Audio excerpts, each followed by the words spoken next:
Paano mo nagawa sa akin to, Isabel? Gusto mo na bang mamatay na rin ako gaya ng papa mo? Umiiyak na daing ng nanay ni Isabel matapos nitong makita ang mga dokumento niya sa pagmamarino. 5 taon na kasi ang nakalipas simula nang mamatay sa barko ang kanyang ama na isa ring marino. Ayon sa investigasyon, lasing ang kanyang ama nang mahulog ito sa dagat mula sa deck ng barko at halos inabot ng 1 linggo bago natagpuan ng labi nito. Ganun pa man, gusto pa rin ni Isabel na tuparin ang mga pangarap niyang maging marino tulad ng pangako niya sa kanyang ama, kahit tutol pa doon ang kanyang ina. Isa siyang babae, pero bata pa lamang siya ay inidolo na niya ang papa niya, kaya naman hindi siya nagdalawang isip na kumuha ng kursong marine engineering. Ang akala ng mama niya ay wala siyang balak sumampa ng barko, dahil pwede naman siya sa mga shipyard o factory magtrabaho. Pwede rin siyang magturo kung gugustuhin niya.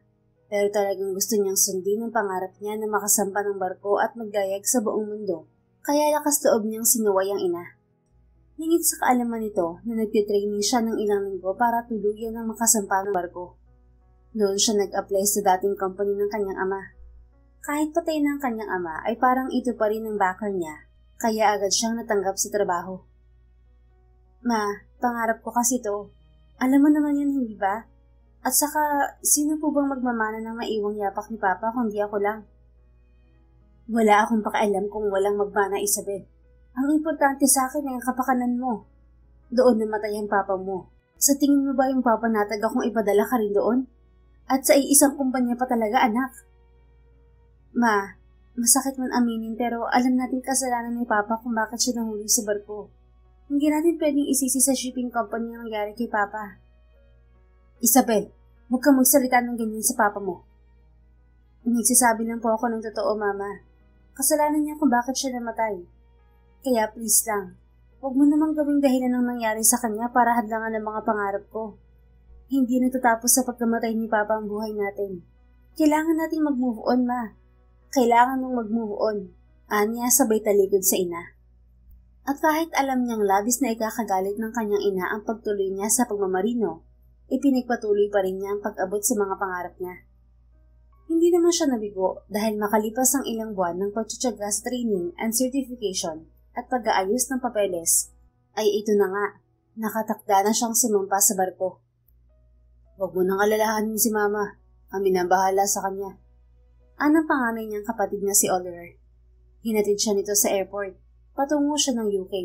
Doon siya sasampa sa barko. Napabuntong hininga naman si Isabel. Tulungan niyo naman ako maintindihan ni Mama ang sitwasyon ko, Kuya. Oo, ako nang bahala. Basta ikaw, lagi mo nga alagaan ang sarili mo. Alalahanin mo, malayo ka sa amin. Hindi ka namin mapupuntahan sa gitna ng dagat, lalo at kung saan-saang bansa ka pa makakarating. Maiintindihan ka rin ni Mama. Basta siguraduhin mo lang na makakauwi ka ng buhay at walang kagalos-galos. Hanggang sa pagiging marino lang ni Papa ang sundan mo, ha? Huwag pati hanggang hukay, okay? Pabirong payo ng kuya niya na itinangiti niya. Kuya naman syempre mag-iingat ako. Pangako, hindi ako matutulad sa sinapit ni Papa. Uuwi ako sa inyo ng buo at mainit.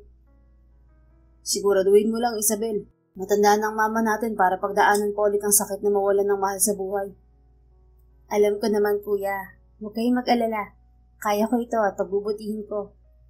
Anya bago tuluyang magpaalam sa kapatid. Nang araw na yon, umalis si Isabel na hindi nakakausap ang kanyang ina. Kaya naman ipinangako niyang magiging matagumpay siya para patunayan sa kanyang ina na hindi siya nagkamali sa pagpili ng kanyang pangarap.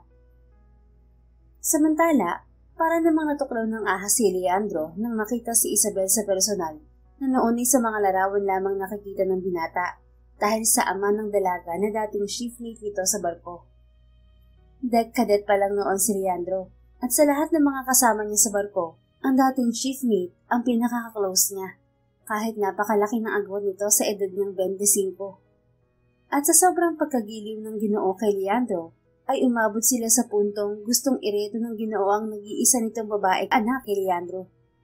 Kaya nga lang, bago pa man yun mangyari ay namatay na ito. Kaya ang makita si Isabel ngayon ay nagbalik ng mga alaala na pilit na sanang kinalilimutan ni Leandro. 5 taon nang nakalilipas nang maaksidente ang ama ng dalaga sa barko at saksi si Leandro sa pangyayaring yun. Nandoon siya nang mahulog sa dagat mula sa deck ng barko ang yumaang chief mate. At kahit gustuhin man ni Leandro, ay wala siyang nagawa para tulungan ito dahil sa sarili rin niyang kalagayan noong panahon na yun. Wala siya sa sarili ng panahon yun dahil sa panic attack na pinagdaanan niya nang dahil sa tawag na natanggap niya galing sa mapang-abuso niyang ama. Captain Ferrer, I'd like you to meet our new deck cadet, Isabel Cuevas.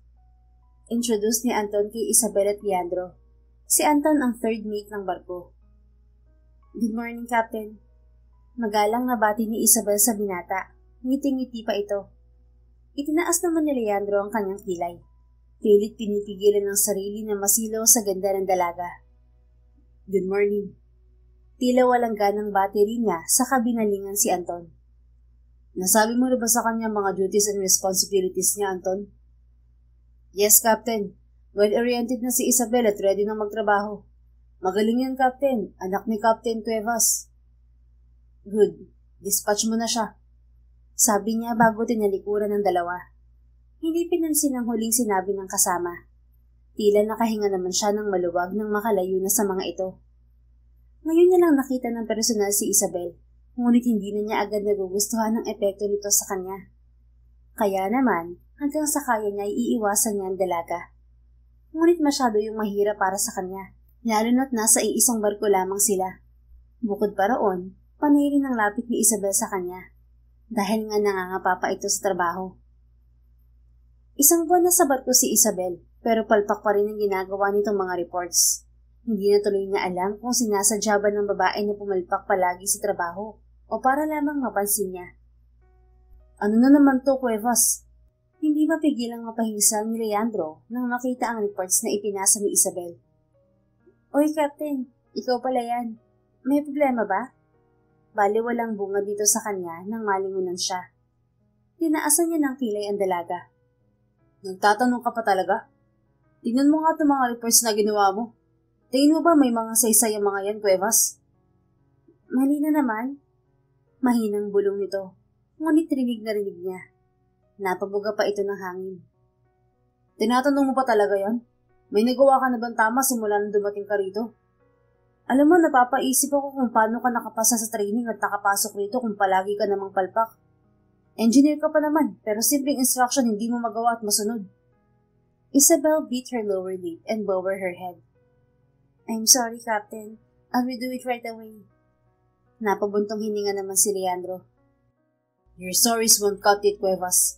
This ship runs on precision and discipline. A mistake at sea can cost lives. It's either you make work precisely or you quit this job. I understand, sir. I'll work harder and pay more attention. This isn't a playground, Cuevas. It's a ship, and it demands discipline and order. You're not just here to enjoy the sea breeze. You're here to learn and contribute. Sorry talaga, Captain. Promise, aayusin ko na po. Mamalakapkip naman si Leandro. Dapat lang. Tandaan mo, lahat tayo dito ay importante ang tungkulin sa barko. At isang pagkakamali lang ay pwede tayong mapahamak lahat. Buhay nating lahat ang nakasalalay dito kaya hindi ko pwedeng maglaro-laro lang. Napanguso naman ito. Naiintindihan ko po, Captain. Mabuti naman. Learn from your mistakes, Cuevas. And make sure that it won't happen again. Promise, Captain. Gagalingan ko na po. Sorry po talaga. Siguraduhin mo lang dahil kung hindi, ipapababa kita sa susunod nating daong at hindi ka na ulit makakasampa sa barkong to. Wala akong pakialam kahit masayang pa pinag-aralan mo at ang training mo para makarating dito. Anya bago ito talikuran. Sungit. Ani Isabel pag alis ni Leandro. Masungit talaga yan si Captain, pero parang mas masungit siya nung dumating ka rito. Ani ng kasamahan niyang si Jessa. Ilan lang silang babae na seaman sa barkong yon. Cargo ship ito kaya hindi naman ganoong kahigpit. Sadya lamang masungit si Captain Leandro sa kanya. Halos lahat sila ay mga Pilipino roon. May ibang lahi pero nasa ibang departamento. Baka crush niya ako kaya ganun. Kasi di ba may mga ganun tao? Yung kunwari masungit pagkaharap ang crush nila. Pero deep inside, namamatay na sa kilig. Feelingera ka rin no, Isabel? Mas masungit yun sa'yo kasi puro kakapalpakan. Napanguso naman siya. Siyempre, bago pa lang ako. Normal lang naman na nangangapa ako sa mga bagay-bagay dito sa barko. Girl, nag-training ka bago ka sumampa dito. Kaya hindi mo pwedeng gawing dahilan yan lagi, okay? Kung hindi mo kaya mag-adjust at ayusin ang trabaho mo rito sa barko, aba, mag-isip-isip ka na kung para sa'yo talagang trabahong to. Ani pa ni Jessa bago siya talikuran at umalis. Hindi naman niya maiwasang magdamdam sa mga sinabi nito, kahit alam niyang tama ang lahat ng sinabi ni Jessa sa kanya.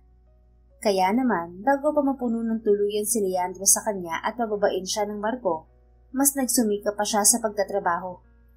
Kahit hindi na nga niya trabaho, ginagawa pa rin niya para lang maisip ni Leandro na kahit papaano ay may silbi pa rin siya. Tulad na lang ngayon, nag-volunteer siya sa paglilinis ng deck pagkatapos niyang gumawa ng mga paperworks. Ayaw naman siyang ilipat ni Leandro ng ibang department dahil baka daw lalo siyang magkalat doon. Hello, marine engineer siya. May utak din naman siya at kahit sa technical management, pwede siya. Sadya lang walang tiwala sa kanyang lalaking yun. Baka raw pasabugin lang niya ang barko kapag sa technical siya nilagay. Mas mainam daw na sa department siya nito. Paggawa-gawa ng report na hindi naman itinuturo nito ng maayos sa kanya kaya nalilito siya. Wag! Sasabihan niya sana si Leandro na mag-isara ang pinto, ngunit huli na. Naisara na ni Leandro ang pinto ng stockroom at trap na silang dalawa sa loob nito. What? Napairap naman si Isabel. Sira yung pinto, Captain. Kaya nga hindi yan sinasarado. Sira? Oo nga. Sagot niyang naiirita. Tapos ay lumipat siya sa pintuan para subukan itong buksan. Pero walang nangyari. See, Captain, we're locked. Binalingan naman muli nito ang pinto at sinubukan ding buksan. Ngunit tulad ng sa kanina, nabigo lang din si Leandro. Bakit kasi nandito ka ha? Naglilinis ka ba? Kailan pa naging parte ng trabaho mo to? Gusto ka lang tumulong, Captain. At saka tapos ka na rin naman ng mga gawain ko sa taas. Kumunot naman agad ang noo ni Leandro. Kung pinag-aralan mo na lang na mabuti ang trabaho mo, mas nakatulong ka pa, Cuevas. Hindi naman na sumagot si Isabel at nakibit-balikat na lang. Tiningnan siya ni Leandro mula ulo hanggang paa. Sira na pala to, pero bakit hinahayaan lang na ganito? Wika ng lalaki na biglang umiwas ng tingin sa dalaga. Ewan ko.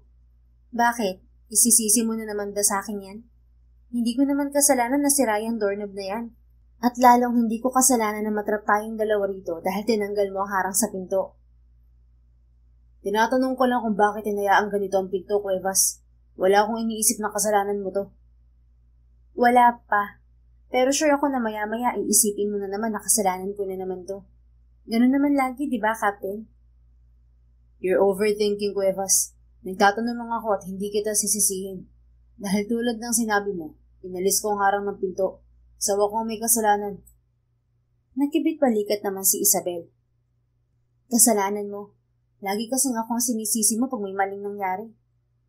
Sinisisi at tinuturuan ka ay dalawang magkaibang bagay, Cuevas.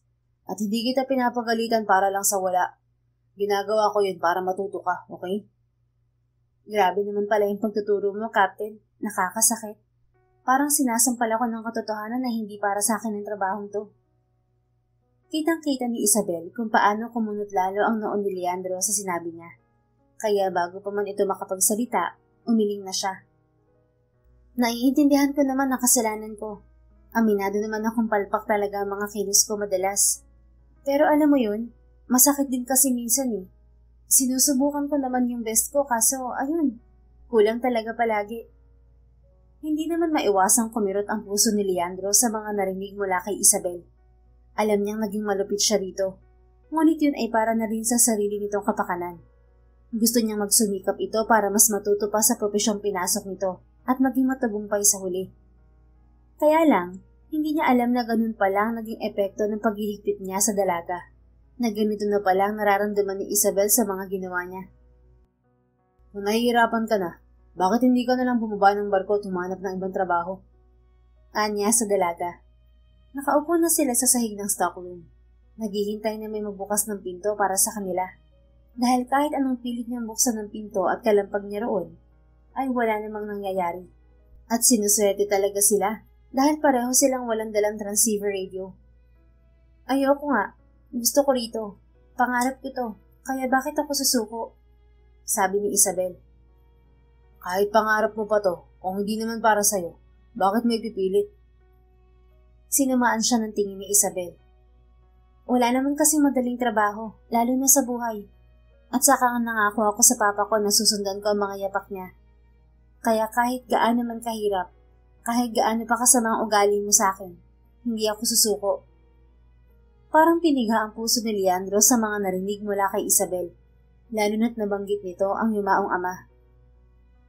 Kung alam mo naman pala na ganyan ang buhay, bakit ka nagrereklamo?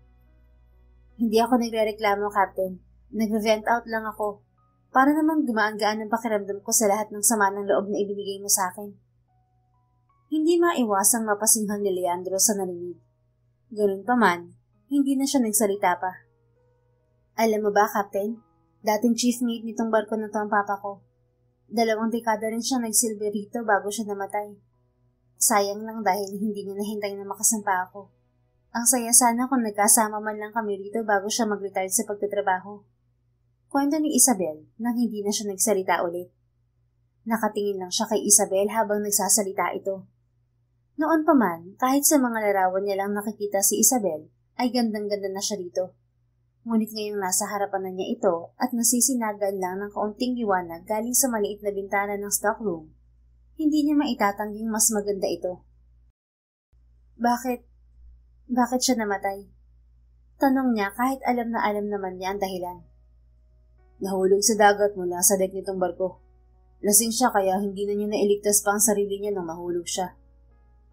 Kung namatay siya dahil sa trabahong to at dito mismo sa barkong to, bakit ginusto mo pa rin pumasok rito? Kasi pangarap ko to. Hindi naman siguro dapat huminto ang buhay natin na dahil sa isang trahedya, di ba? Trahedya? Oo. Wala naman kasi may gustong mangyari yun eh. Well, unless sinadya, may tumulak. Pero imposible. Close si Papa sa lahat ng staff sa barko. Kasundo niya lahat kaya imposibleng may mag-traidor sa kanya. Sobrang lasing lang talaga siya noon at hindi kinaya ang sarili. Anito na nakapagpakabog sa dibdib niya. May gusto sanang sabihin si Leandro, ngunit naunahan siya ng takot, kaya nanahimik na lang ulit siya. Habang hindi naman matigil sa pagdadal si Isabel, lahat na ata ng pwede nitong ikwento ay ikinwento na nito sa kanya. Hindi niya akalain na ganito pala ito kadaldal. Hindi naman siya nagreklamo dahil sa totoo lang, gusto niya ring marinig ang mga kwento nito. Kung paano naging buhay ni Isabel bago sumampa ng barko. Alam mo, Captain, may kinukwento lagi si Papa na kaklose niya raw na decadent din dati. Sabi niya, gusto niya raw ipakilala sa akin yung cadet na yun. Gustong-gusto niya raw kasi yun para sa akin. Parang binuhusan ng malamig na tubig si Leandro sa narinig dahil alam naman niyang siya ang tinutukoy ni Isabel sa kwento ng papa nito. Sinikap niya magsalita. Payag ka naman ba kung sakaling ireto sa'yo ng papa mo ang cadet na yun? Nakibit-balikan si Isabel. Siguro. Base naman sa mga kwento ni Papa, mabait daw yung cadet na yun at magaling sa trabaho. Paano pala kung hindi mo gustong itsura niya? She snorted. Sus, hindi ko naman kailangang problemahin yun eh. Sabi dati ni Papa, gwapo raw at matangkad yun. Saktong-sakto sa tipo ko sa lalaki. Kaya nga lang, mas matanda raw sa akin ng 5 taon. Pero okay lang naman, edad lang naman yun. Paano kung hindi ka niya magustuhan? Di kawalan niya. Ako na to, aayaw pa ba siya? Sagot ni Isabel. Alam naman ni Leandro na biro lang yun ni Isabel. Pero hindi niya maiwasang lihim na mapasang ayon sa sinabi nito. Dahil totoo namang maganda to. At swerte ang magiging nobyo nito. Tanga na lang ang aayaw sa katulad ni Isabel. Medyo makulit lang ito at laging inuuna ang kalokohan. Pero matalino at matiga naman to. Bukod pa ron, mabait din ito at may pakikisama. Siguro wala ako sa barko ngayon kung sakaling natuloy ang pagrereto ng papa ko sa amin ng cadet na yun. Bakit naman? Humisi naman ang dalaga. Baka kasi pinakasalan ko na yung cadet na yun kung natuloy kami ng pagkikita noon. Sabi kasi ni Papa noon, isasabay niya yun sa bakasyon para maisama sa bahay namin. But sadly, something happened nga. Napailing si Leandro at gustong matawa. Hindi makapaniwala sa mga sinabi ni Isabel. You're willing to marry him? Seryoso ka? Tumango naman si Isabel. Yeah, he's a good man for sure to get me father's favor. Naniniwala kasi akong hindi pipili ang isang ama ng isang lalaki na hindi niya mapagkakatiwalaan para sa anak niya. Lumukso ang puso ng binata sa narinig. At kahit anong pilit niyang pigilan ang pagngiti, nabigo pa rin siya. Hindi na niya mapigilan ang sarili. Paano kung akala lang pala ng papa mo na mabuti yun? Paano kung may ugali pala siyang tinatago at hindi alam ng papa mo? Tanong niya. Hindi nagkakamali ang papa ko pagdating sa pagkilatis ng ugali ng tao. Sigurado ako na bago niya nagustuhan ng kadet na yon, inobserbahan niya muna ito ng napakatagal. Alam kong matagal bago na kumbinsin ni papa ang sarili niya na pwede sa akin ang kadet na yon. Nag-iisa kong anak na babae kaya imposible na ireto ako nun sa lalaking hindi niya nakilatis. Siguro nga. Pero wala ka bang boyfriend, Cuevas? Nako, Captain. Wala sa isip ko yan. Naging busy ako sa pag-aaral pati na rin sa pagsabak sa training ng pagsisiman. Kaya lalo na akong nawalan ng time sa love life. So, career woman ka pala. Parang ganun na nga, Captain. Ikaw ba? May asawa ka na ba? Asawa? Wala pa. Really? Maedad ka na ah. Sobra ka naman, Cuevas. 30 pa lang naman ako. Mukha na ba akong matanda sa paningin mo? Porkit kapitan ng barko, kailangan ba senior citizen na? May sinabi ba ako? Ang gusto ko lang sabihin, mas maedad ka kaysa sa akin, Captain. Pero girlfriend sa Pinas o dito sa barko, meron ka na ba? Wala. Simpleng sagot niya. Talaga ba, Captain? Parang hindi naman halata. Sa pogi mo yan, wala kang girlfriend? Sasagot na sana si Leandro, ngunit biglang bumukas ang pinto ng stockroom. Tumayo agad si Isabel at sinalubong ang nagbukas ng pinto. Sumunod naman siya at pinanood lang itong nagpapasalamat sa nagbukas ng pinto para sa kanila. Sa kabilang banda, halos atakihin na si Isabel sa lakas ng kabog ng puso niya. Hindi siya makapaniwala na nagawa niyang kausapin ng ganun si Leandro. Ang malala, sinabi niya pa rito ang lahat ng sama ng loob niya sa pagtrato nito sa kanya. Pati na rin ang nararamdaman niya sa pagkawala ng kanyang ama. At pinuri pa niya itong pogi. Lahat yun ay nangyari lang sa loob ng ilang minuto. Ang daldal mo talaga, Cuevas. Kaya ka napapahamak lagi. Kastigo niya sa sarili habang naglalakad pabalik ng cabin niya. Ngunit bigla siyang napahinto sa pagkilos at halos kitilan siya ng hininga nang bigla siyang tawagin ni Leandro. Hindi niya napansin na nasa likuran niya ito. Cuevas! Yes, Captain. Follow me. Anito. Wala naman siyang nagawa kundi ang sumunod sa kapitan. Hindi niya maiwasang mag-isip ng kung ano-ano habang nakasunod siya kay Leandro. Iniisip niya kung ano-ano ang pwedeng isermon nito sa kanya, kaya inihahanda na niya ang sarili. Ngunit taliwas sa mga iniisip niya ang ginawa ni Leandro nang makarating sila sa loob ng opisina nito. Dahil imbis na sermonan siya nito tulad ng inaasahan niya, ay binigyan lang siya nito ng isang notebook. Para saan to, Captain? Takang tanong niya habang sinusuri ang lumang notebook. Notes how you can work competently. Akong gumawa niyan nung kadet pa lang din ako. Gamitin mo yan para naman umayos ng trabaho mo. Sagot nito. Gusto sana niyang mapasimangot dahil may kasama pa rin pang-uuyam ang pagtulong ng kapitan. Ngunit mas nanaig ang kilig niya sa kilos nito. May ganito ka pala, Captain. Bakit ngayon mo lang nilabas? Gusto mo pang mag-aksaya ng lawi at magalit sa akin? Paano na lang kung inatakot ka sa puso dahil sa inis sa akin? Asar niya rito. Sumimangot naman si Leandro. Nagagawa mo pa talagang mga asar, ano? Gusto mo bang bawiin ko yan? Siyempre hindi. Nakakakilig nga eh. Mabait ka naman pala kahit pa paano, Captain. Akala ko forever ka ng masama. What? Kunot noon na tanong ni Leandro. Namayawang pa ito sa harap niya. Tumawa naman siya at umiling.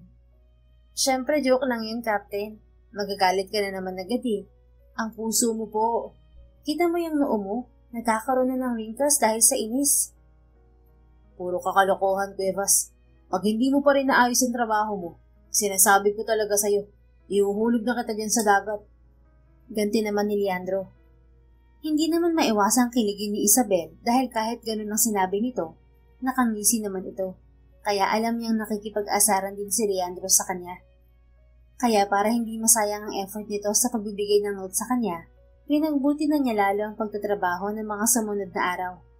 At base sa reaksyon ni Leandro, alam niyang effective at worth it naman ang lahat ng paghihirap niya. Kaya naman sa ilang buwan niya sa barko, malaki na ang improvement niya. Malaking tulong ang notes ni Leandro pati na rin ang guidance nito. Mali ang ginagawa mo. Hindi dapat ganyan. Ani Leandro mula sa likuran niya. Halos mapatalo naman si Isabel sa gulat sa biglang pagsulpot nito, ni hindi man lang niya naramdaman na nasa likuran niya na pala ito. Captain! Eyes on the screen, Isabel. Ani Leandro. Sabay hawak sa tuktok ng ulo niya para iharap pabalik sa monitor ng computer niya. Hindi niya maiwasang magulat at kiligin dahil tinawag siya nito sa pangalan niya. Sa ilang buwan niya sa barko, ngayon lamang niya ito narinig na tawagin siya sa pangalan niya. Paano pala? Tanong niya para makausap pa ito ng matagal. Ganito, manood ka ng mabuti.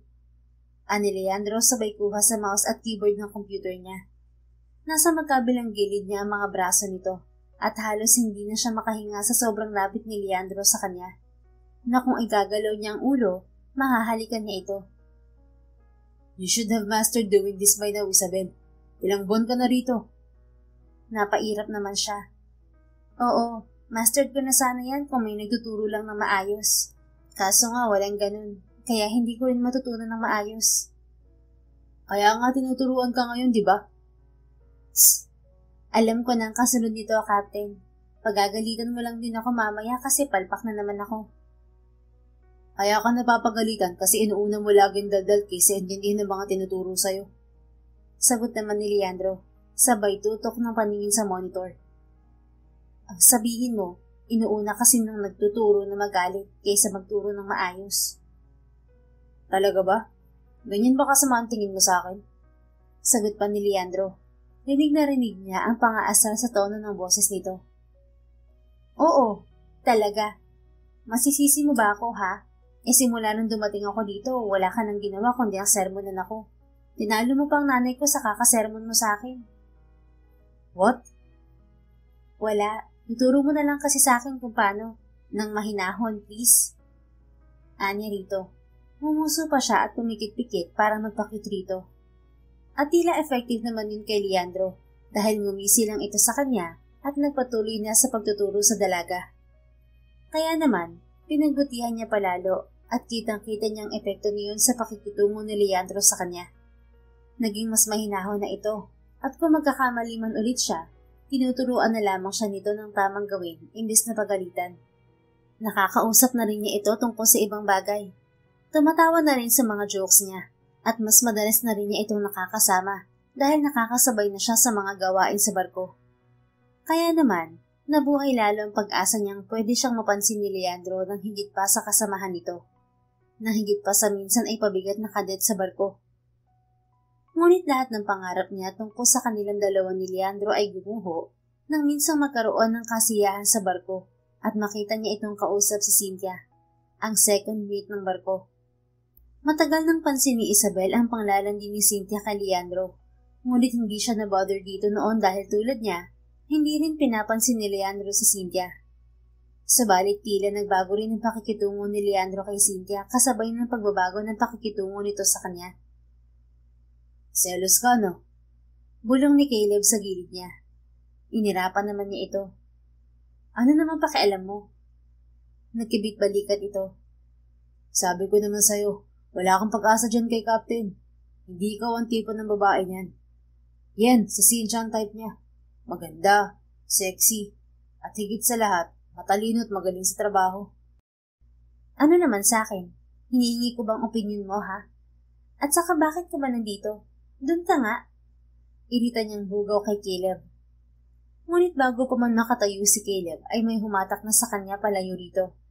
Hinila siya palayo ni Leandro at dinala sa parte ng barko kung saan walang makakakita sa kanilang dalawa. What the hell was that, Isabel? Bakit kasama mong gagong yun? Galit na tanong sa kanya ni Leandro pagkatapos siyang kaladkarin nito palayo sa pwesto nila ni Caleb. Inirapan niya naman ang kapitan. Ano bang problema mo, Captain? Ikaw, Isabel. Ikaw ang problema ko. Tinaasan niya ito ng kilay. Bakit ako na naman? Bakit kasalanan ko na naman? Wala naman akong ginagawang mali, ah. Walang ginagawang mali. Pero nandun ka sa isang sulok kasamang gagong Caleb na yun, ha? Alam mo na sikat na babaerong seaman yun. Kaya pati matitinong seaman, nadadamay at nakakakusahan na si manloloko dahil sa kagaya ng gagong Caleb na yun. Kumunot naman ang noon ni Isabel sa sinabi nito. Hindi makapaniwala na bigla na lamang itong magagalit ng dahil lang sa nakausap niya si Caleb. Kaya naman, dahil inis din siya rito sa nakita niya, naisip niyang inisin to lalo. Hindi gago sa Caleb, no? Napasinghan si Leandro gaya ng inaasahan niya. Pinagtatanggol mo pa talaga yun, ha? Umirap ang dalaga at lalo pa itong ininis. Ano bang problema mo, ha? Ano naman sa'yo kung nandun ako kasama si Caleb? You don't have any idea where you're putting yourself, Isabel. I told you he's not a nice guy. Ano naman nga sa'yo yun, Captain? Ano naman sa'yo kung anong ginagawa ko sa buhay? Wala kang pake kung sino man ang samahan ko. Umiling si Leandro. Shut up and stop being stubborn, Isabel. Don't you get? I'm protecting you from predator like him. Hindi maiwasang matawa ni Isabel dahil sa pagtataka at inis dito. Hindi niya rin kasi maintindihan ang mga kinikilos ni Leandro. Do you like me, Captain? Buong tapang niyang tanong kay Leandro. Pagod na sa panguhula sa mga pinapakita nito at mga sinasabi sa kanya. Ngunit imbis na sumagot, ay tinitigan lang siya ni Leandro. Kunot ang noo nito at mabigat ng paghinga. Tila ba nagtitimpi ito ng pasensya? Nainis lalo si Isabel dito. Bakit pa kasi ayaw nitong magsalita at sumagot? At pa naman siyang malaman ang sagot nito. Come on, Captain Ferrer, answer me. Pagod na ako manghula sa mga kilos mo, sa mga sinasabi mo. Tell me, do you like me? Kasi hindi ka magkakaganyan kung bali wala ako sa'yo. Shut up, Isabel. Ani Leandro. Pero huli na para tumigil pa siya sa pangungulit dito. Isa pa ay hindi na niya kayang kontrolin pa ang pinaghalo-halong emosyon na nararamdaman niya. Gusto na niyang magsabi ng totoo ang lalaking to. Dahil aaminin niya na sa pagdaan ng panahon, kahit na masungit ito sa kanya, unti-unti itong nagugustuhan ng puso niya. How can I, Captain, when you suddenly barged in there and pulled me here, ruining my chance to be in a relationship with someone else? Singhan niya rito, kahit hindi naman totoo.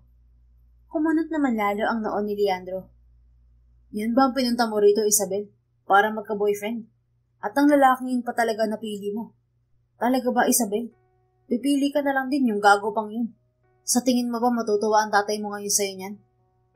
Umirap ulit siya sa lalaki. Ano naman sa'yo kung ganun nga, ha? Pinakialaman ba kita sa mga desisyon mo sa buhay para pakialaman mo ang sa'kin? You've got to be kidding me, Isabel. Ganun ba kababang standard mo para pumatol sa gagong lalaki? Wala kang pakialam, Captain. Wala kang karapatan na makialam sa mga gusto kong gawin sa buhay ko. Umiling-iling naman si Leandro bago siya hinatak nito sa baywang. I will not let you have that fucking relationship with anyone else, Isabel. But if you really want it, then have it with me. Make me your boyfriend. Hinalikan siya ng kapitan. At halos kitila naman siya ng hininga pagkatapos ng halik. Hindi siya makapaniwala at pakiramdam niya ay pinaglalaroan lamang siya nito. Itinulak niya ito palayo sa kanya at sinamaan ng tingin. Huwag mo akong paglaruan, Leandro.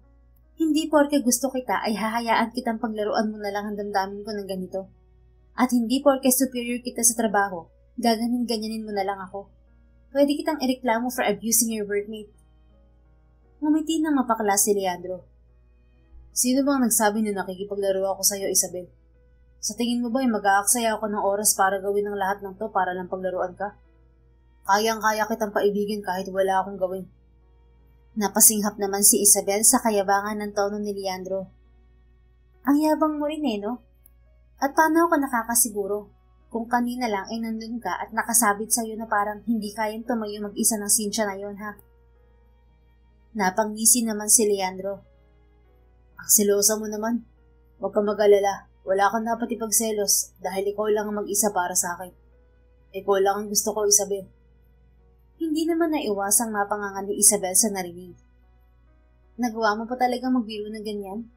Tigilan mo ako. Nakainom ka lang. No, I'm not, Isabel. Please, maniwala ka. Hindi kita binibiro o anuman. I'm telling the truth. Umiling siya. How? Ang sama-sama ng ugali mo sa akin at ang dami-dami mong babae. Paano ako maniniwala? Babae? May nakikita ka bang ibang babae sa tabi ko ngayon maliban sa'yo? At inaamin ko, naging masama ako sa'yo. Pero dahil lang yun sa gusto kong itago nararamdaman ko para sa'yo, Isabel. At paraan ko din yun para matuto ka at madisiplina sa trabaho. Trust me, I have loved you more than you knew. Napanganga naman siya. Anong sabi mo, Leandro? Humakbang si Leandro papalapit sa kanya at muli siyang hinuli sa bewang para hilahin papalapit sa katawan nito. Trust me, I have been waiting for you for years, Isabel Cuevas. Siniil ulit siya ng halik ni Leandro pagkatapos nun, habang na-estatwa naman siya. Kiss me back, Isabel. Ngayon mo ipakita ang tapang mo. Kiss me back. Hamon ni Leandro sa kanya nang hindi pa rin siya gumagalaw. Bahagyang kinagat pa nito ang ibabang parte ng labi niya. At dahil masunurin si Isabel, ginawa naman niya. Hinalikan niya ito pabalik at sinuklian ang intensidad ng mga halik nito. Bakit kayo naghahalikan? Tanong niya pagkatapos ng halik. Ngumisi naman si Leandro sa kanya. It's normal for a couple to kiss, Isabel. Couple? Anong couple? Takang tanong niya. Alam naman niyang ibig sabihin ni Leandro, pero ayaw niyang umasa agad nang walang kasiguraduhan galing mismo kay Leandro. Us. We're a couple now, Isabel. Tayo? Talaga ba? Yes, baby. We're a couple now, and I am your boyfriend now if you still didn't get it. Sagot naman ito sabay pisil sa ilong niya. Wow, seryoso ba? Boyfriend na kita, Captain? Nanligaw ka ba? Sinagot ba kita? Hindi makapaniwala at kinikilig na tanong naman niya. Yes, this is real and serious. Hindi ko na kailangan maligaw. Halik lang, understood na yun. Gusto mo bang halikan ulit kita hanggang sa maniwala ka? Pwede naman. Nakangisi niyang sagot sabay kagat sa ibabang labi niya. Gustong-gusto mo naman, ha? Siyempre. Aba, ang tagal ko kayang pinangarap to. Pag-amin niya sabay abot sa mga balikat ni Leandro para mayakap ito. Pumulupot din naman agad ang mga braso ni Leandro sa baywang niya. Boyfriend na kita, ha? Wala ka nang kawala sa akin ngayon, Captain. Dagdag niya pa. Tumaas naman ang kilay ni Leandro. Ikaw ang walang kawala sa akin, Isabel.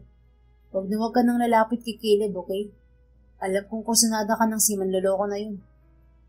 Opo, boyfriend. That's good, girlfriend. Parang isang panaginip na natupad yun para kay Leandro.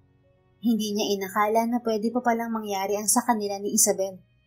Akala niya talaga nung namatay ang dating chief mate nila ay wala nang pag-asang makilala man lang niya si Isabel.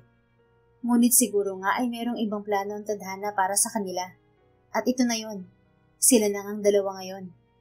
Mabilisan man, but who cares? Ang importante, nagkaroon na siya ng tapang na maihayag ang damdamin sa dalaga.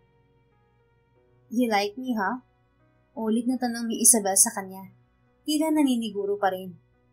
Kanina pa nito pa ulit-ulit na tinatanong yun sa kanya. Tila ba hindi pa rin ito makapaniwala sa pag-amin niya rito? Umiling naman si Leandro. I didn't just like you, Isabel. I love you. I'm in love with you. Nalaki naman ang mata ni Isabel, tapos ay napakagat sa labi nito. Ganon din ang reaksyon nito kanina. Ngunit hanggang ngayon ay hindi pa rin yun napapalitan.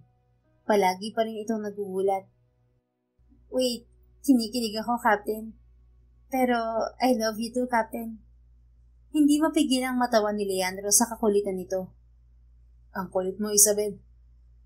Girlfriend mo nang makulit na to, Captain, at wala ka nang magagawa. Hindi ka na pwedeng mag-back out, ha? Wala naman akong balak mag-back out eh. I told you, wala ka nang kawala sa akin, Isabel. Hindi na kita papakawalan pa. Anyang nakangisi rito. Hinabig niya muli si Isabel sa baywang, tapos ay yumuko para abutin ang labi nito. I love you, Isabel Cuevas. Bulong niya sa tenga nito, tapos ay niyakap ang dalaga ng napakahigpit. Kung panaginip lang ang lahat ng ito, ayaw na sanang magising pa ni Leandro. Gusto na lamang niyang manatili roon at makasama si Isabel. At para masulit ang oras na yon, kinumbinsin niya si Isabel na wag nang bumalik sa party at manatili na lamang sila roon. Pumayag naman ito. Papa would be happy to see me happy. Biglang sabi ni Isabel. Nakasandal silang dalawa sa railing ng barko. Pinapanood ang mga bituin at buwan, habang nakapulupot ang mga braso niya sa baywang ng nobya. "You would for sure," sagot niya. Alam niyang masaya talaga ang ama nito, dahil kahit wala na ito ay natupad pa rin ang gusto nito para sa kanilang dalawa ni Isabel. Kung pwede na lang sana niyang sabihin agad rito ang totoo, gagawin niya. Ngunit natatakot siya sa magiging reaksyon nito. Takot siyang biglang magbago ang isip ni Isabel tungkol sa kanilang dalawa. Ano na lang ang sasabihin nito sa kanya? Na pinabayaan niya ang ama nito? Papa would like you to for sure. Baka hindi umubra yung gusto niyang lalaki kumpara sa'yo. You're that proud of me, ah. Oo naman, no? Sino bang hindi, ha? Baka nga lahat ng mga kakilala ko hindi maniwala na boyfriend kita. Isipin pa na mga yun, ginayuma kita. Bakit naman nila iisipin yun? Napairap naman si Isabel. Kasi nga gwapo ka, matalino, tapos kapitan pa ng barko. Iisipin nilang nangangarap lang ako ng gising. Pero hindi naman to pangarap lang. Ito ang boyfriend mo ako. Tayo na. At saka maganda ka naman, ah. Medyo matigas lang ang ulo mo at makulit. Pero matalino ka rin naman kahit paano. Asar niya rito. Sumamangot naman agad si Isabel, kaya tinawanan niya ito bago muling tinatakan ng halik sa labi. Nga pala, gusto mo bang mag-ikot-ikot pagdaong natin sa Rotterdam Port? May 3 araw din tayong pahinga ron bago tayo bumalik ng Pilipinas. Aya niya rito para mawala ang atensyon ni Isabel sa pinag-uusapan nila. Para namang mga bituin na kumistap ang mga mata ni Isabel nang lingunin siya nito. Pwede? Oo naman. Kung gusto mo, pwede tayong mamasyal muna. Gusto ko. Sige, mag-isip ka na kung ano-ano mga gusto mong puntahan.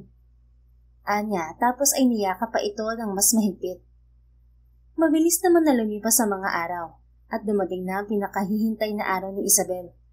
Ngayong araw na ang pagdaong nila sa Rotterdam Port, para ibaba ang mga kargang container ng barko nila at para na rin kumuha ng bagong supplies nila. Tulad ng sinabi sa kanya ni Leandro, 3 araw nga ang stop nila sa Rotterdam at nakaplano na ang mga gagawin nila sa mga araw na yon. Simula rin kasi nung naging sila, ay halos hindi na siya lubayan ni Leandro. Lagi itong nakasunod kung nasaan siya, lalo na pagtapos na ang oras ng trabaho nila. Una nilang pinuntahan ay ang Maritime Museum Rotterdam. Sunod naman ay ang The Cube Houses, bago ang Rotterdam's Market kung saan sila nalanghalian. Tapos ay nag-ikot-ikot din sila sa Delfshaven bago sila pumunta ng St. Lawrence Church. At bago matapos ang araw, sa Euromas naman sila para doon na rin kumain ng hapunan. Tuwang-tuwa si Isabel sa mga napuntahan nila na kahit masakit na ang paa niya sa kalalakad, mataas pa rin ang enerhiya niya para kulitin si Leandro. Come here. Aya sa kanya ni Leandro. Nakalahad ng palad nito sa kanya. Lumapit naman agad siya dito at imbis na hawakan ng kamay nito ay yumakap siya sa nobyo. Ang lamig. Anya. Niyakap naman siya pabalik ni Leandro.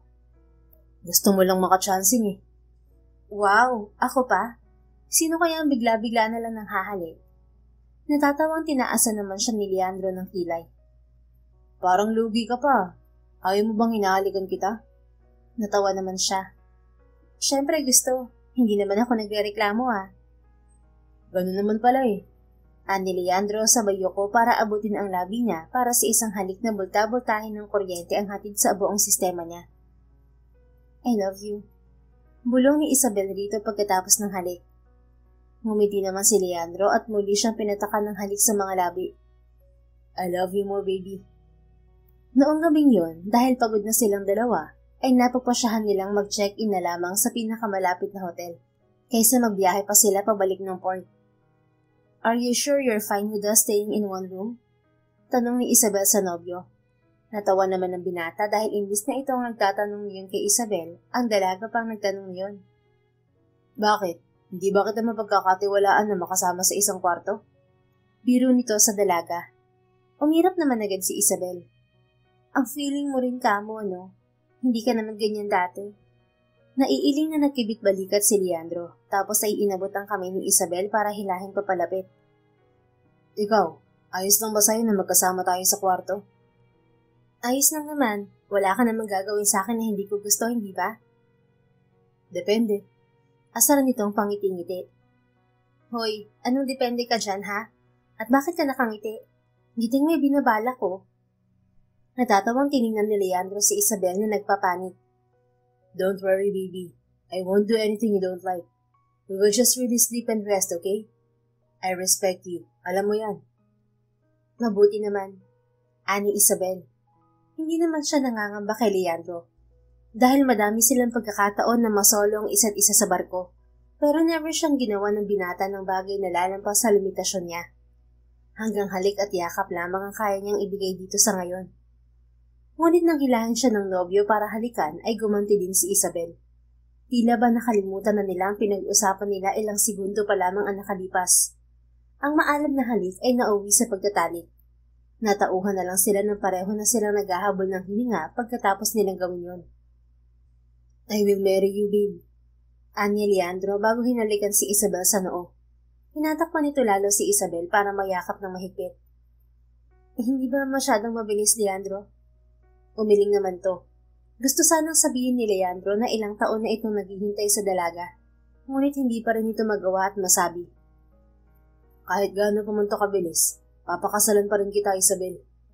Amis na tiningala naman ni Isabel ang nobyo. Nakapatong ang baba niya sa dibdib ni Leandro. Ganyan ka ba kasigurado sa akin, Leandro? Siguradong sigurado. Sabi ko naman sa'yo, wala ka nang kawala sa akin, di ba? Para namang nakalutang si Isabel sa mga ulap nung magising siya kinabukasan. Hindi niya inaasahan na ganito pala kasarap ang magmahal at mahalin.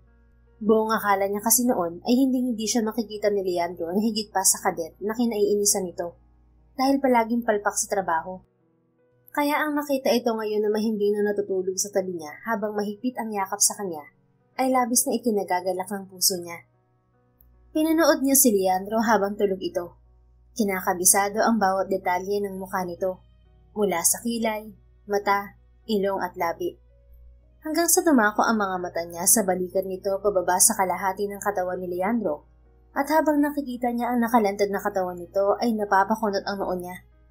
Leandro has deep scars all over his torso, and she's sure there are more on the lower part of his body.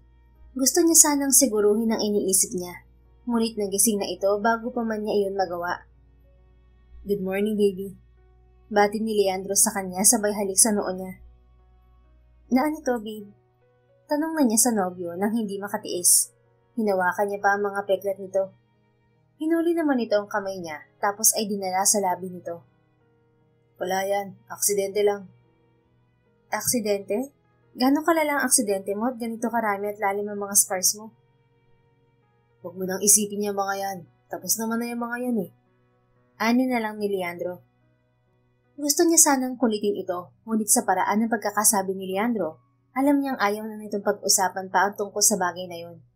Kaya naman, kahit labag sa loob niya, ay isinuntabi na lamang niya ang kuryosidad sa mga peklat nito. Pinabala na lamang niya ang sarili sa pag-aayos dahil kailangan na nilang bumalik sa barko.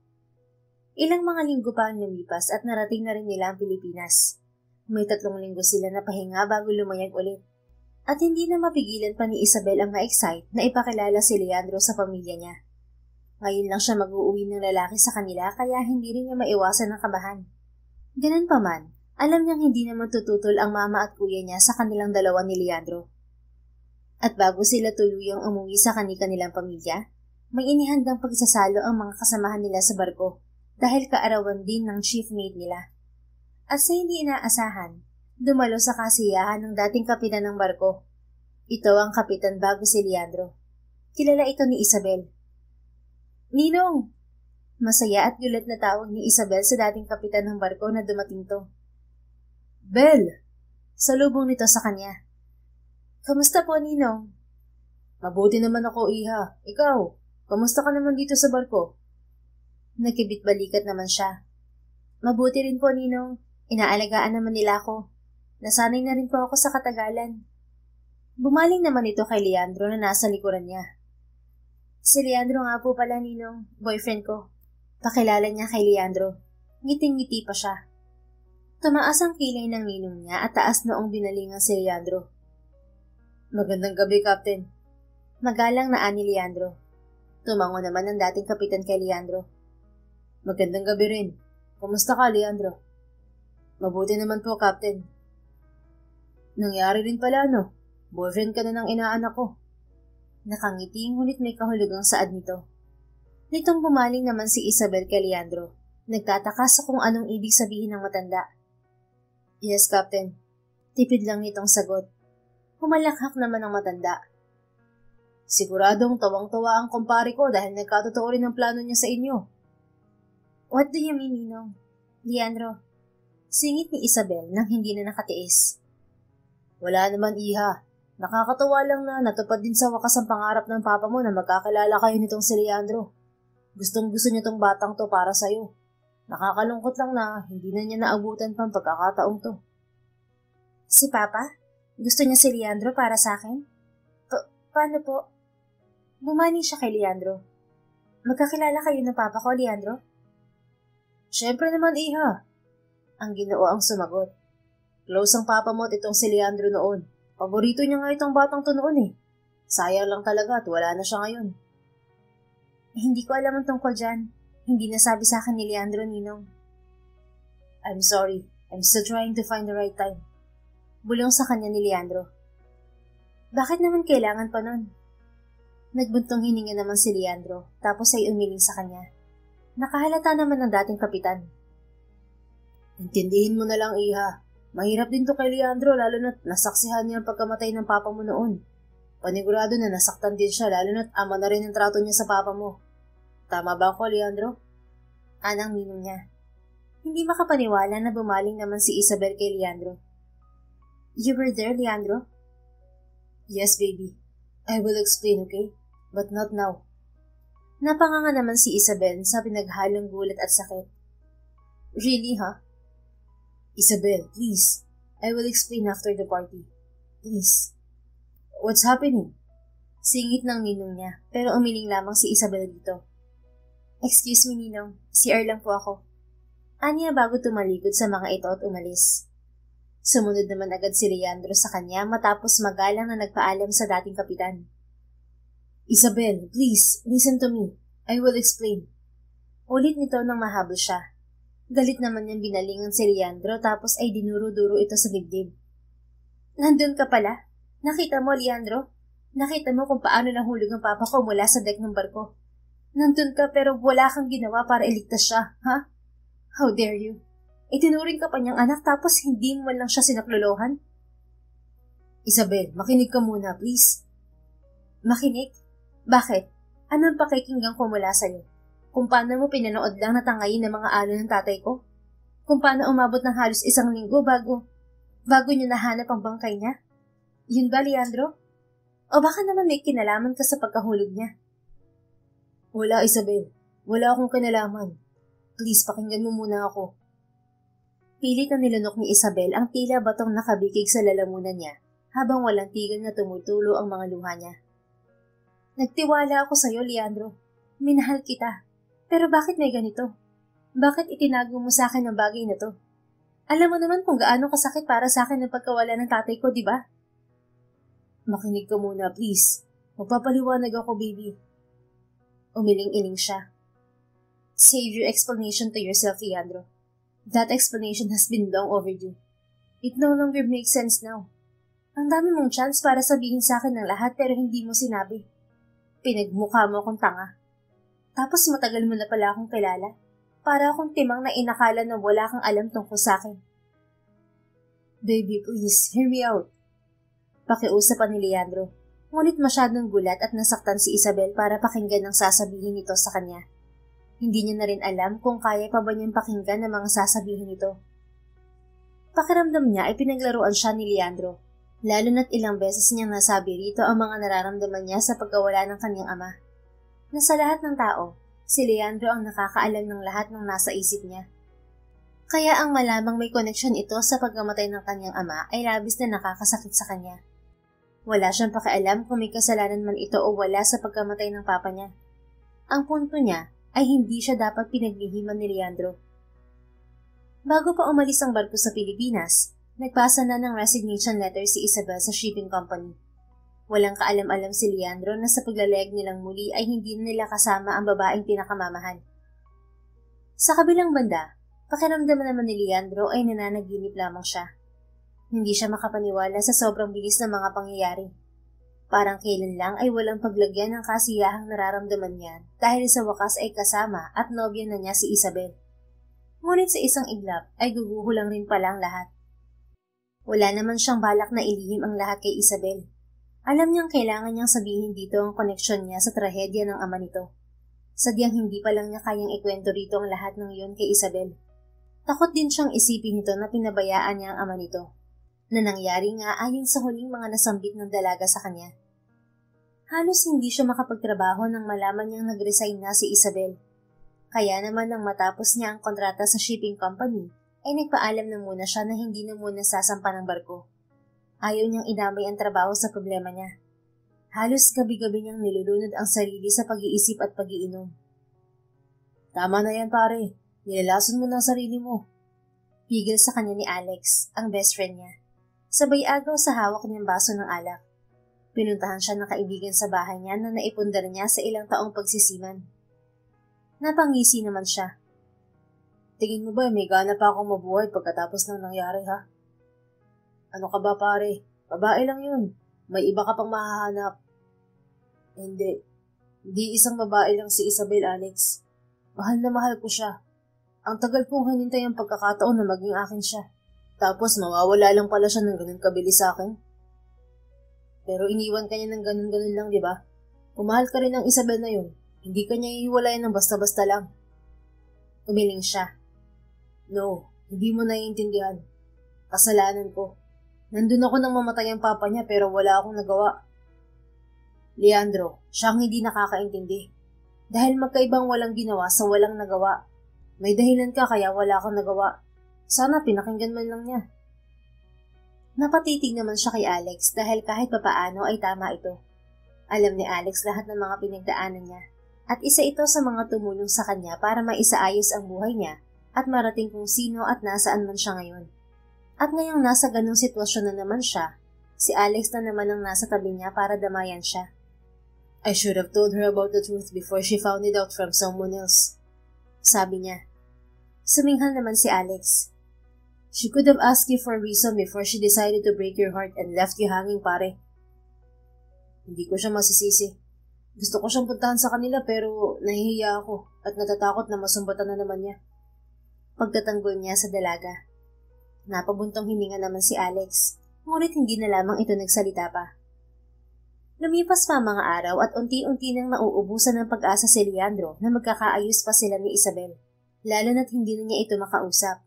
Deactivated na ang mga social media accounts nito, ni hindi niya rin alam kung nasaan na ito.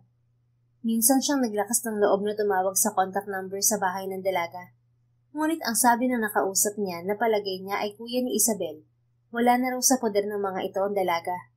Hindi na raw umuwi matagal na. Habang tumatagal ang mga araw na wala ito, ay nawawalan na rin siya ng gana pang magpatuloy sa buhay. Hindi na rin siya nakasampa sa barko dahil sa kondisyon niya. Lalo siyang nakaranas ng emotional and psychological depression. Kinailangan na naman siyang dalhin ni Alex sa rehab para lang masigurong magiging maayos ulit siya. Ganon ang naging buhay ni Leandro hanggang sa hindi na niya namalayan ang lumilipas na mga panahon. Sana naman ay huling beses na ito nasusunduin kita galing sa rehab ha? Ani Alex sa kanya. Nasa isa silang mall sa Maynila para humanap ng makakainan. Sinundo siya ng kaibigan sa rehabilitation center na malapit lamang doon. Last na siguro to, Alex. Anong siguro? Siguraduhin mo, aba. Ano bang balak mo? Gawing bakasyonan ng rehab? Pabirong anito. Natawa naman si Leandro at sasagot na sana nang makita kung sino ang nasa harapan nilang dalawa ni Alex. Isabel was standing a few inches in front of them, gently staring at him. Hi. Bati ni Isabel sa kanila nang mapansin nila. Isabel. Kusa na lamang lumabas sa bibig niya ang pangalan nito. Nakataas naman ng kilay na binalingan siya ni Alex. Tapos ay umiling ito bago nagpaalam na aalis na muna. Ang makita naman ulit si Leandro makalipas ang 3 taon ay wala sa mga bagay na inaasahan pa ni Isabel. Simula kasi nung huling beses na nagkita sila ay hindi na siya umasa pa na makikita niya pa ulit ito. Kaya naman ang makita si Leandro sa harap niya ngayon ay sadyang nakakagulat para sa kanya. How are you? Tanong ni Leandro. Ngumiti naman si Isabel. I'm doing great. You? I'm good. You have changed, Isabel. Nakibit-balikat naman siya. Yeah, a bit. And you too. It has been 3 years. I know. And a lot has happened since then, huh? Tanong niya sa binata. Wala silang closure at breakup kaya medyo awkward ang nararamdaman niya ngayon. Hindi niya alam kung paano pakikitunguhan si Leandro. Napansin niya na ibang-iba na ang itsura ng Leandro na nakilala niya noon sa Leandro na nasa harap niya ngayon. Medyo pumayat ito kaysa noon, ngunit wala namang pinagbago sa mukha nito. Gwapo pa rin. Tumango si Leandro at bahagyang umiti. Pansin niya ang pagiging mailap nito. Kamusta sila sa barko? Sila pa rin ba ang mga kasama mo? 3 taon na akong hindi sumasampa, Isabel. Pero sa tingin ko, ayos naman silang lahat dun. Really? Bakit naman? May mga bagay lang na kailangan kong unahin. Anito? Bumuntong hininga si Leandro. Tila ba hirap na kausapin siya. Hindi niya tuloy maiwasang masaktan ng kaunti.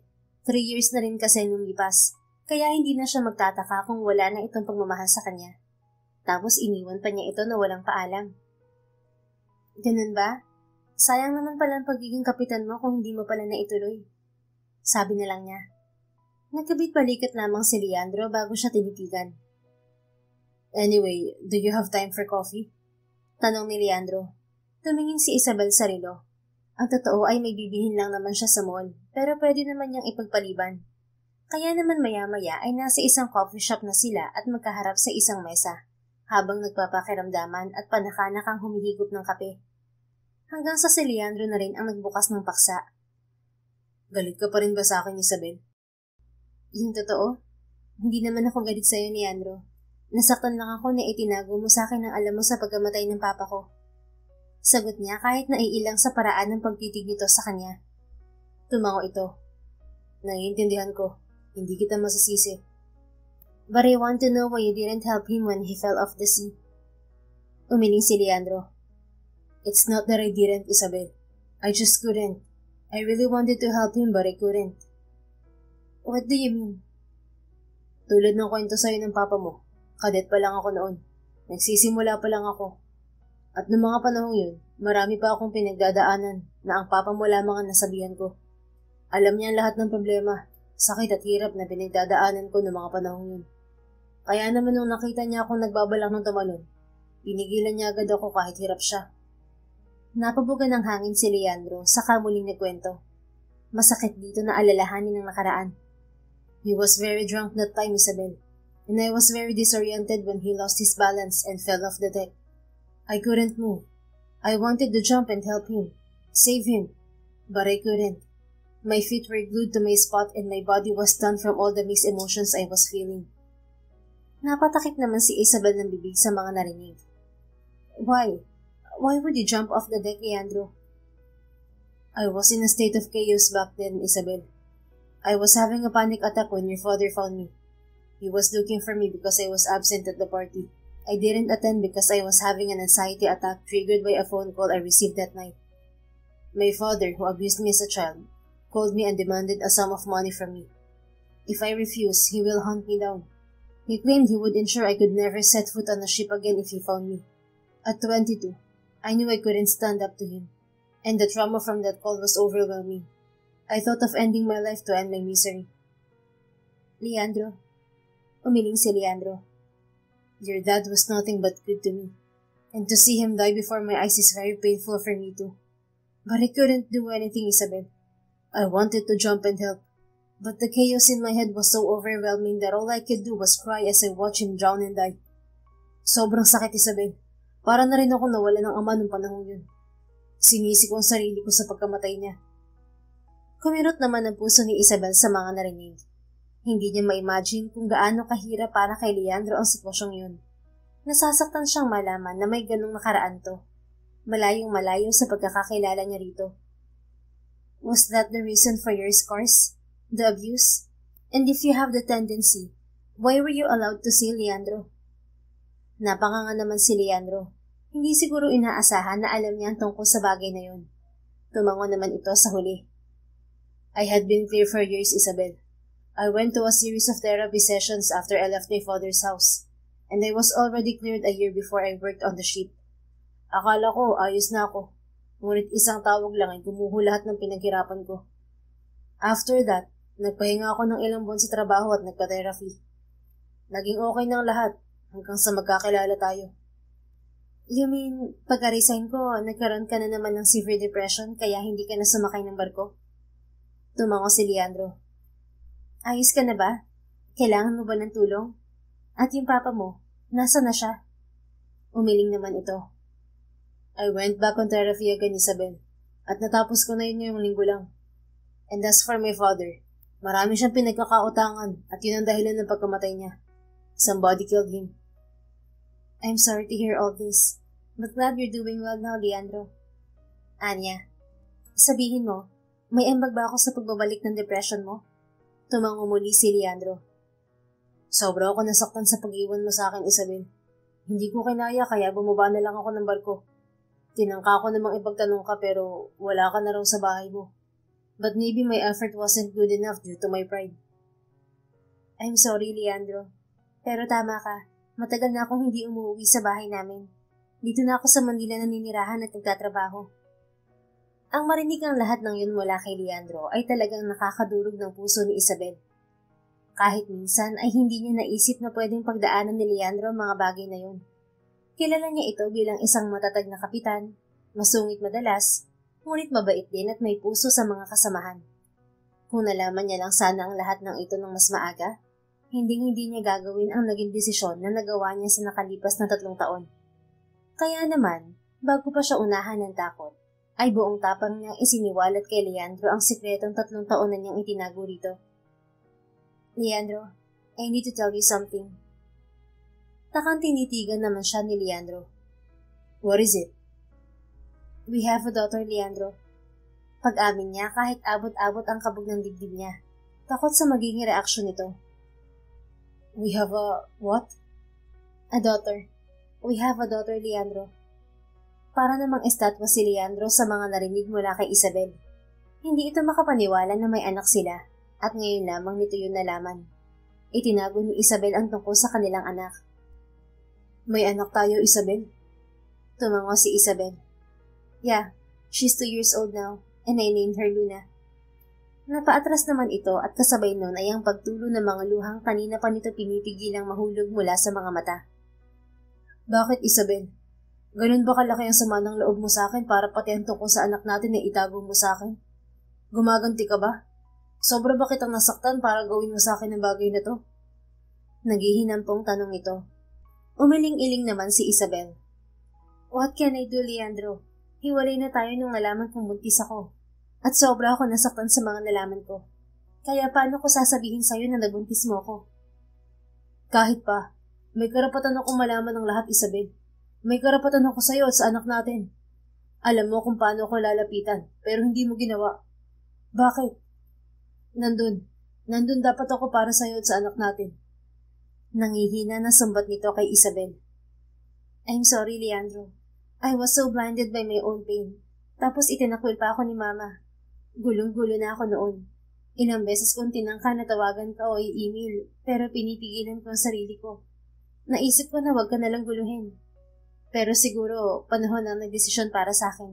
Dahil nakita kita dito ngayon. I'm sorry kung ngayon ko lang nasabi. I want to meet her, Isabel. Ipakita mo sa akin ang anak natin. Please. Pakiusap nito. Dire-diretso na ang pagtulo ng luha nito at hindi na mapigilan pa ang mapahawulgol. Tumango naman si Isabel. Humakbang siya palapit kay Leandro at inabot ang pisngi nito para haplusin. You will meet her, Leandro. I promise. Wala akong planong itago pa sa iyong anak natin ngayon na nagkita tayong muli. At tulad ng ipinangako ni Isabel, isinama niya si Leandro pauwi para ipakilala sa kanilang anak. Bago tuluyang pumasok sa tinitirahan ni na Isabel, ay saglit pa itong kinausap ng babae tungkol sa kanilang anak. Medyo manghingilala pa siya, Leandro, kaya baka maging mailap siya sa'yo sa umpisa. Pero kilala ka naman niya. Alam niyang ikaw ang daddy niya. Ani Isabel. Napanganga naman si Leandro sa narinig. Kilala niya ako? Tumango si Isabel. Yes, Leandro. Hindi ko naman nilihim yun sa anak natin eh. Alam kong karapatan yung dalawa na makilalang isa't isa sa kabila ng mga nangyari sa nakaraan. Madalas kitang ikwento sa kanya. Lagi niyang tinitingnan ng mga pictures natin noon sa barko at sa mga pinasyalan natin. She's excited to meet her daddy actually. Sabi ko lang sa kanya, nasa work ka pa. I'm sorry, Isabel. I failed you and our daughter.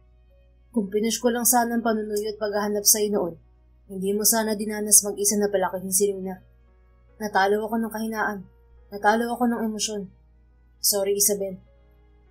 Hindi mo kasalanan, Leandro. Wala kang kasalanan. Ako pa nga dapat ang humingi ng pasensya dahil nasaktan kita noon. At alam kong mas nasaktan kita ngayon. Umiling naman ito. It doesn't matter, Isabel. Ang gusto ko na lang ngayon ay ang makita ang anak natin. Please. Tumango si Isabel. Magkasama silang nagtungo sa inuupahang apartment ni Isabel. Pagkarating ay hinawakan niya ang kamay ni Leandro. Iginiya niya ang lalaki papasok sa loob ng bahay niya. Hindi naman maawat ang puso ni Leandro sa pagkabog ng malakas. Ngunit nang matanaw na nito ang anak, tila tumigil ang lahat sa paligid nito. Wala na itong ibang nakita at narinig kundi ang pagtawag ni Isabel sa anak nilang si Luna. Hi baby, mommy's here. Mommy! Matinis na sambit ng isang maliit na bata. Tumakbo ito palapit sa kanila habang nakataas ang mga kamay at ngiting-ngiti. Agad itong yumakap kay Isabel. Kinarga agad ito ni Isabel tapos ay iniharap kay Leandro. Baby, Daddy's here. Dumating na siya. He's here, oh. Look. That's Daddy. And Daddy, this is Luna. Pakilala sa mag-ama ni Isabel. Pilit namang nilunok na Leandro ang bara sa lalamunan tapos ay ngumiti sa anak. Hi, sweetheart. I'm your daddy. Anito sabay hawak sa maliit na kamay ng anak. Nagtataka namang nagpalipot-lipat sa kanilang dalawa ni Isabel ang tingin ni Luna. Can I hold her? Tanong ni Leandro nang hindi na nakatiis. Tumango naman si Isabel at inilahad dito si Luna. Mommy! Takot pa ang bata kaya ayaw sumama sa ama. Daddy's just going to carry you, baby. Mommy won't go anywhere. Alo agad ni Isabel sa anak nang humabol si Luna sa kanya nang ang ibibigay niya ito kay Leandro. Hinawakan pa niya ang kamay ng anak para kumalma to. That's Daddy, baby. Remember Daddy? Daddy in the picture in your room? Dada? Nagliwanag ang mukha ng bata at nangislap. Yes, baby. He's Dada. Look, oh. He exactly looks like you. You said Daddy's handsome, di ba? Is he even more handsome in person? Sagot ni Isabel sa anak para mapanatag ito sa ama. Nito man, binalingan pa rin ni Luna ang ama. Hinawakan pa nito ang pisngi ni Leandro. Dada? Dada! May ngiti ng bigkas ng bata. Tila naaalala ng mukha ni Leandro. Yes, sweetheart. I'm your dada. How are you, baby? Anito, hindi na mapigilan ang mapaiyak ulit. Sobra-sobra ang saya na nararamdaman ni Leandro na halos hindi na ito makapaniwala kung totoo pa ba ang mga nangyayaring ito. Simula nang iwanan ito ni Isabel, hindi na ito naisip pa na magiging masaya pa ito ulit. Na pwede pa itong makaramdam ng ganitong pakiramdam. Na pwede pa itong magkaroon ng anak. Sinarado na kasi nito ang puso nito sa iba. Bumaling si Leandro kay Isabel at bago pa ito makapagdalawang isip, kinabig na nito sa bewang si Isabel tapos ay hinalikan sa noo. Thank you, Isabel. Thank you for giving life to our daughter. She's very beautiful. Bulong nito. Hinayaan mo na ni Isabel na makasama ng anak niya si Leandro. At simula nang magkita ang mag-ama, hindi na halos maghiwalay pa ang mga ito. 2 linggo na rin ang nakalipas simula nang magkita ang mga ito. At hanggang ngayon, hindi pa rin mapaghiwalay ang mga to. Minsan ay gusto na rin niyang magselos dahil mas pabor na ngayon si Luna kay Leandro kaysa sa kanya. Ngunit tuwing iisipin niya ang mga panahon na nawala sa dalawa, nawawala na agad ang tampo niya. Mommy's here, sweetheart. Rinig niya ang anunsyo ni Leandro sa anak nila nang makita siyang papasok ng bahay. Galing siya sa grocery store at si Leandro ang in charge sa pagbabantay sa anak nila. Ipagluluto niya ng hapunan ang mag-ama. Mommy! Nakangiti sinalubong naman niya si Luna. Hey baby, how are you? Are you having fun with Dada? Yes, Mommy. Let's play. You want to play with me? Tumango naman si Luna. Okay, let's play baby. Dada! Baling naman ni Luna kay Leandro. Yes, sweetheart? Play! Oh, you want to play with mommy and dada? Tanong nito kay Luna, na agad naman tinanguan ng anak. Tumakbo ito kay Leandro at agad na kumapit sa binti nito. Hinabol naman niya ito at nakipaglaro na sa anak. Nakipaglaro silang dalawa sa kanilang anak hanggang sa mapagod ito at makatulog. Sabay din nilang dalawa na nilagay si Luna sa kwarto nito. At saglit pa na pinagmasdan ito bago sila lumabas. At ngayon silang dalawa na lang at tahimik na ang paligid. Hindi maiwasang kabahan ni Isabel. Sa isang linggo na pabalik-balik si Leandro sa bahay niya ay palagi lang itong tahimik. Nagsasalita lamang ito kung kakausapin niya o tuwing kalaro ang anak nila. Kaya naman ang tanungin siya nito kung pwede ba silang mag-usap dalawa ay hindi niya maiwasang kabahan. Gusto ko sanang malaman kung may tsansa pang magkaayos tayo, Isabel. Maayos naman tayo Hindi yun ang ibig kong sabihin, Isabel. Gusto kong malaman kung pwedeng maging isang buong pamilya tayo. Kung papayag ka, gusto kong pakasalan ka at mabuo tayo kasama ang anak natin. Wala naman sigurong tututol, hindi ba? I mean, wala kang karelasyon. Dahil ako, isinara ko na ang puso ko. Bubuksan ko lamang ito kapag ikaw na ang muling kumatok. Napanganga naman siya. Hindi makapaniwala na maririnig pa niya ang mga salitang yun kay Leandro. Gusto mo lang ba akong pakasalan dahil may anak tayo, Leandro? Umiling si Leandro. Hindi, Isabel. Gusto kitang mapakasalan dahil mahal na mahal pa rin kita. Kaya kung mahal mo pa rin ako at sa tingin mo ay pwede tayong maging buong pamilya, Hindi naman na niya pinatapos ang pagsasalita si Leandro at mabilis na tinawid ang pagitan nilang dalawa para abutin ang mga labi nito. Hinalikan niya ito habang walang tigil na tumutulo ang mga luha niya. Gusto ko, Leandro. Gustong gusto ko. Kahit kailan na hindi na ako tumingin pa sa iba. Ikaw lang din ang naging laman ng puso ko. Kayo ni Luna. Agad namang pumulupot ang mga braso ni Leandro sa baywang niya. Thank you, Isabel. Pangako, hindi na kita bibiguin simula ngayon. Pangako na magiging open na ako sa iyo at wala nang ililihim. Ganoon din ako, Leandro. Mahal na mahal pa rin kita.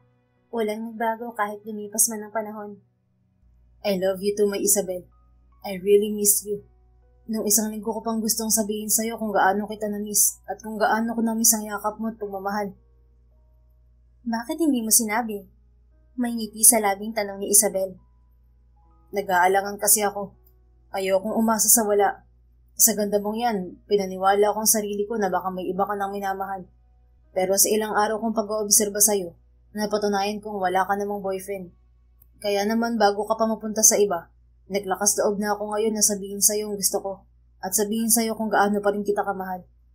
Salamat dahil nanatili kang aking babe. Salamat din dahil nanatiling akin ang puso mo, my captain. Pangako na sa'yo lamang ako habang buhay. Niyakap siya ni Leandro ng mahigpit at pinaghinang nila ang kanilang mga labi. Sobrang saya ng puso niya. Nakala niya hindi na niya mararamdaman pa.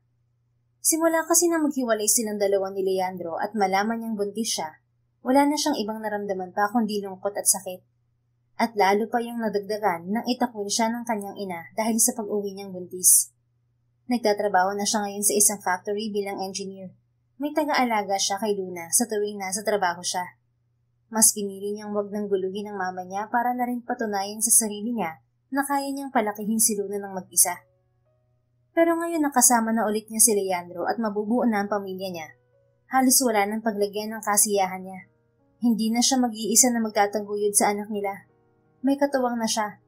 Lalaki na si Luna na may kompletong pamilya. Ilang buwan pang lumipas at naganap na ang kasal nila. Lalong walang paglagyan ng kasiyahan niya nang makita ang kanyang ina at kuya na dumalo sa pinakaimportanteng araw ng buhay niya. Hindi niya alam na hinanap pala ni Leandro ang mga ito para ipagpaalam siya at imbitahan ng mga ito sa kasal nila. Inamin din ni Leandro sa pamilya niya ang koneksyon nito sa pagkawala ng kanyang ama. Kaya abot-abot ang pasasalamat niya nang maintindihan ng mga ito ang dahilan ni Leandro at piliin ng mga ito na magkaayos-ayos na lamang at kalimutan na ang nakaraan. At kung akala ni Isabel ay sagad ng kasiyahan niya ngayon, nagkamali siya. Dahil 6 na linggo pagkatapos ng kanilang kasal, ay nalaman nilang buntis siya. Kitang-kita niya kung gaano kasaya si Leandro nang ibinalita niya ang bagay na yun dito. Buong durasyon ng pagbubuntis niya ay inaalagaan siya ng asawa. Hindi na rin siya nito pinagtrabaho. Wala pa rin sa plano ni Leandro na sumampang muli ng barko. May ipon naman ito at may maliit na negosyo ng mga motorcycle and car accessories na siya nilang source of income. I swear, Leandro, this is the last time that I will let you get me pregnant. Daing niya rito habang nasa delivery room sila. Araw na ng panganganak niya at nasa tabi niya si Leandro. Hawak-hawak ang kamay niya habang binubulungan siya ng pampalakas na salita. Shh, baby, I'm here. Everything's going to be fine. Alo naman ni Leandro sa kanya habang nanganganak siya sa pangalawa nilang supling. Isang push pa, misis. Utos ng OB ni Isabel sa kanya. Push pa raw, baby. Kaya mo yan. Bulong ulit ni Leandro kay Isabel. Sinunod naman niya ang utos ng OB at umiri ng matagal hanggang sa mailabas na niya ang kanilang anak. It's a healthy baby boy. It's a boy, baby. We have a son. Bulong nito sa kanya. Last mo na yan, Leandro. Hindi ko na kayang manganak ulit. Don't worry, baby. I will not ask for another child. Sapat ng dalawa nating anak. Thank you, May Isabel. I'm so proud of you. I love you and our children. Ani Leandro sa kanya sabay halik sa kanyang noo. Sa lahat ng pinagdaanan ni Isabel, isang bagay ang pinaka natutunan niya. At yun ay ang hindi pagsuko sa kahit anumang pagsubok ng buhay. Na kahit gaano man kasakit at napakarami mang hadlang, wag na wag agad susuko dahil sa kabila ng mga pagsubok at hirap ay naghihintay ang kinabukasan na ubod ng ganda at saya. Ilang beses nawasak ang puso niya sa iba't ibang paraan. Naghirap man siya, nawalan ng karamay, pero hindi pa rin siya pinanghinaan ng loob. Hinarap niya ang buhay at nagtiwala lamang sa kapalaran. Kaya naman sa huli ay pinagkaloob pa rin sa kanya ang buhay na napakasaya kasama ang asawa at 2 anak nila. The end. Kung nagustuhan mo ang istoryang ito, please don't forget to like, comment, and share it with your friends. Your support really makes a difference. Thank you and see you sa ating next story. Keep safe and be blessed.